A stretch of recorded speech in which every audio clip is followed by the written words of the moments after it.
السلام علیکم ناظرین، میری آج کی ویڈیو کا موضوع ہے اللہ کے فیصلوں پر اگر انسان صبر کرے تو اللہ اس انسان کو صبر کا پھل کتنا میٹھا دیتا ہے۔ ایک آدمی تھا، وہ شہر میں رہتا اور اس کا ایک بچپن کا دوست جو گاؤں میں رہتا تھا، تو وہ کئی سالوں سے اپنے دوست کو نہیں ملا تھا۔ ایک دن شہر میں رہنے والا آدمی اپنے گاؤں میں رہنے والے دوست کو ملنے چلا گیا۔ جب وہ وہاں پہنچا، اس کا دروازہ کھٹکھٹایا تو اندر سے ایک عورت کی سخت لہجے والی آواز آئی، "جی کون؟" تو آدمی نے کہا، "میں آپ کے شوہر سے ملنے آیا ہوں، آپ اس کو باہر بھیج دیں۔" تو اندر سے اس عورت کی آواز آئی کہ وہ گھر نہیں بیٹھا۔ تو آدمی نے پوچھا کہ وہ کب تک آئیں گے؟ تو اندر سے وہ عورت اس آدمی کو شروع ہو گئی، کہتی ہے، "مجھے پتہ ہے کہ وہ کب آئے گا، یا میں اس کے ساتھ ہوں جو مجھے پتہ ہوگا۔" بڑے سخت لہجے میں کہتی ہے، "نہیں پتہ کہ وہ کب آئے گا۔" وہ آدمی خاموشی سے ہی اپنے دوست کا انتظار کرنے اس کے گھر کے پاس بیٹھ جاتا ہے۔ اس کے بعد تھوڑی دیر کے بعد وہ آدمی کیا دیکھتا ہے کہ اس کا دوست آ رہا ہے۔ وہ اپنے دوست کو دیکھ کر بہت حیران ہوتا ہے، تو وہ کیا دیکھتا ہے کہ اس کے دوست کے ساتھ ایک شیر آ رہا ہے جس پر بہت سی لکڑیاں لدی ہوئی ہیں۔ جب اس کا دوست اس آدمی کو دیکھتا ہے تو اپنے دوست کو دیکھ کر بہت خوش ہوتا ہے اور اس کو اپنے گھر لے جاتا ہے، اس کو گھر بٹھاتا ہے اور خود ہی اس سے پانی کا پوچھتا ہے۔ اس کی بیوی اپنے شوہر سے پانی کا بھی نہیں پوچھتی۔ اس آدمی کو اپنے دوست کے گھر کا ماحول بہت عجیب لگتا ہے۔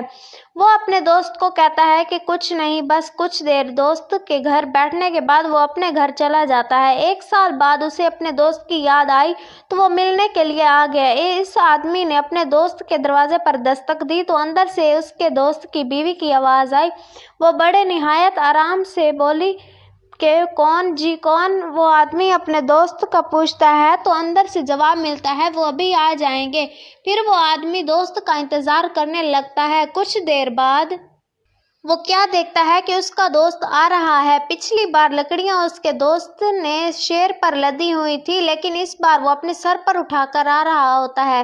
وہ اپنے دوست کو دیکھ کر بڑا حیران ہوا، لیکن وہ آدمی خاموش رہا۔ لیکن اس کے ذہن میں ایک سوال تھا، پہلے وہ شیر کے ساتھ، اب یہ اکیلا۔ جب اس کا دوست اس کے پاس آیا، اس سے ملا اور پھر اندر لے گیا تو اس دوست کی بیوی نے فوراً اپنے شوہر کو آتے ہی پانی دیا، کھانا دیا اور اس سے ادب سے بات کر رہی تھی۔ تو وہ آدمی بہت حیران ہوا کہ پہلے جب میں آیا تھا تو اس کی بیوی کا بہت سخت لہجہ تھا، اور اب جب میں آیا ایک سال بعد تو اس کی بیوی بہت ہی اچھا رویہ ہے۔ جب شام ہوئی، وہ آدمی جب اپنے گھر جانے لگا تو اس نے جاتے وقت اپنے دوست سے آخرکار پوچھ ہی لیا کہ اے دوست، جب میں پہلے تمہارے گھر آیا تھا تو تمہارے گھر کا ماحول اور تھا، اور جب آج میں آیا ہوں تو تمہارے گھر کا ماحول اور تھا، اس کی کیا وجہ ہے؟ تو اس کے دوست نے جواب دیا کہ جب تم پہلے آئے تب میری بیوی تھی، اور اب تم آئے ہو جس کو تم نے دیکھا ہے، یہ میری دوسری بیوی ہے،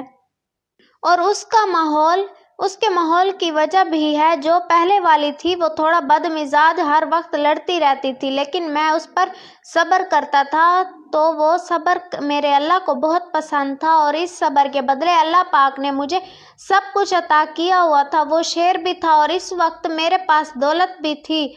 اب وہ فوت ہو گئی ہے۔ اس کے فوت ہونے کے بعد میں نے دوسری شادی کی۔ اب یہ بیوی بہت اچھی ہے، بہت اچھے مزاج کی ہے۔